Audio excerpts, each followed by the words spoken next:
ನಮಸ್ಕಾರ ಸ್ನೇಹಿತರೆ, ನಾನು ರಾಮ್ಲಿಂಗ್ ಸರ್.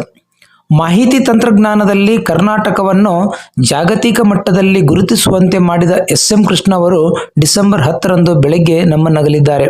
ಅವರು ಮುಖ್ಯಮಂತ್ರಿಯಾಗಿದ್ದಾಗ ಯಾವ ಯಾವ ಯೋಜನೆಗಳನ್ನು ಜಾರಿಗೆ ತಂದಿದ್ದರು ಎಂಬುದನ್ನು ಮೆಲುಕು ಹಾಕೋಣ ಬನ್ನಿ.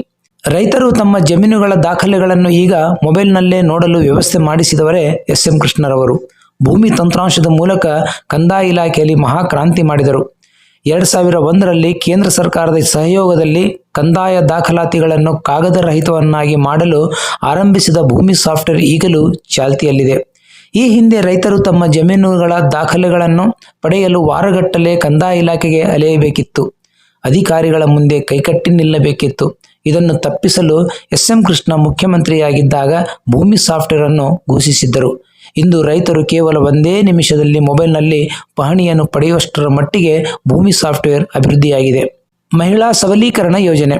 ಎಸ್.ಎಂ. ಕೃಷ್ಣವರು ಜಾರಿಗೆ ತಂದ ಹಲವು ಯೋಜನೆಗಳಲ್ಲಿ ಸ್ತ್ರೀ ಶಕ್ತಿ ಸ್ವಸಹಾಯ ಸಂಘ ಕೂಡ ಒಂದು. ಮಹಿಳೆಯರ ಸಬಲೀಕರಣಕ್ಕಾಗಿ ಮತ್ತು ಆರ್ಥಿಕ ಸ್ವಾವಲಂಬನೆಗಾಗಿ ಸ್ತ್ರೀ ಶಕ್ತಿ ಸ್ವಸಹಾಯ ಸಂಘ ಆರಂಭಿಸಿದರು. ಸ್ತ್ರೀ ಶಕ್ತಿ ಸ್ವಸಹಾಯ ಸಂಘ ಮನೆ ಮನೆ ತಲುಪಿದ್ದು, ಇದರಿಂದ ಕೋಟ್ಯಾಂತರ ಮಹಿಳೆಯರು ಸ್ವಾವಲಂಬಿ ಜೀವನ ನಡೆಸುತ್ತಿದ್ದಾರೆ.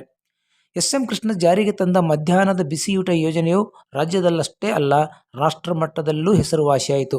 ಸರ್ಕಾರಿ ಶಾಲೆಯಲ್ಲಿ ವಿದ್ಯಾಭ್ಯಾಸ ಮಾಡುವ ಎಲ್ಲ ವಿದ್ಯಾರ್ಥಿಗಳಿಗೂ ಮಧ್ಯಾಹ್ನದ ಬಿಸಿಯೂಟ ನೀಡುವ ಯೋಜನೆ ಇಂದಿಗೂ ಚಾಲ್ತಿಯಲ್ಲಿದೆ.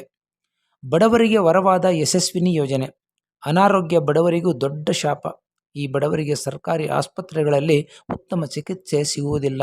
ಖಾಸಗಿ ಆಸ್ಪತ್ರೆಗಳಲ್ಲಿ ಹಣ ಖರ್ಚು ಮಾಡುವಷ್ಟು ಸಾಮರ್ಥ್ಯ ಇರುವುದಿಲ್ಲ. ಹಾಗಾಗಿ ಬಡವರಿಗೆ ನೆರವಾಗಲು 2003ರಲ್ಲಿ ಯಶಸ್ವಿನಿ ಯೋಜನೆಯನ್ನು ಎಸ್.ಎಂ. ಕೃಷ್ಣವರು ಜಾರಿಗೆ ತಂದರು.